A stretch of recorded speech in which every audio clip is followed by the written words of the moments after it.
কৌশিকী অমাবস্যার প্রথম পর্বে জেনে নিন কৌশিকী অমাবস্যায় কিভাবে তারাপীঠ যাবেন। অনেক নিয়ম পাল্টেছে, তাই আগে জেনে রাখুন। আপনি হাওড়া, শিয়ালদা ও কলকাতা দিক থেকে এলে প্রথমে চলে আসুন রামপুরহাট জংশন, আর আসানসোল দিক থেকে এলে অন্ডাল জংশনে ট্রেন চেঞ্জ করে সাঁইথিয়া হয়ে রামপুরহাট চলে আসতে পারবেন খুব সহজে।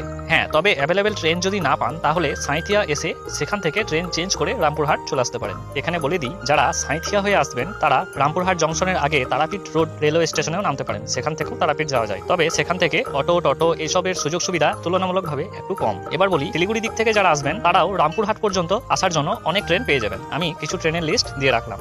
তবে যারা হাওড়া দিক থেকে আসবেন সাঁইথিয়া হয়ে, তারা তারাপীঠ রোড রেলওয়ে স্টেশনে না নেমে আমি বলবো রামপুরহাট জংশনেই নামবেন, কারণ ওখান থেকেই সুযোগ সুবিধা বেশি পাওয়া যায়। আর তাছাড়া রামপুরহাট দিক থেকে গেলে তবেই তারামায়ের যে ওই বড় তোরণ সেটা দেখতে পাবেন। তাই বলছি, প্রথম কাজ হবে রামপুরহাট জংশনে আসা, তারপর এখান থেকে টোটো, অটো সব রকম সুযোগ সুবিধা আপনারা অ্যাভেলেবেল পেয়ে যাবেন। তারাপীঠ কৌশিকী অমাবস্যা উপলক্ষে পরপর সব রকম তথ্য দেব এই চ্যানেলেই, তাই পরের পর্বগুলো দেখার জন্য দয়া করে চ্যানেলটি সাবস্ক্রাইব করে রাখবেন।